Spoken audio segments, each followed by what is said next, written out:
Good morning. So, alas 4:30 na ng umaga. Ito yung buhos natin. Oh.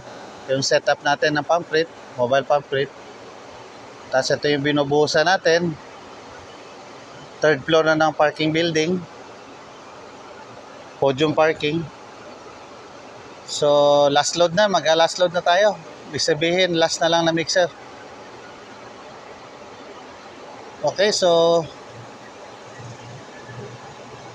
ganito ang typical, no? Ganito ang typical na trabaho sa construction. So yung mga nagpaplano mag-civil engineer, so ito, ganitong buhay ang haharapin nyo. Yung iba, natutulog pa. Pero pag ganitong profesyon, wala. Gising hanggang umaga.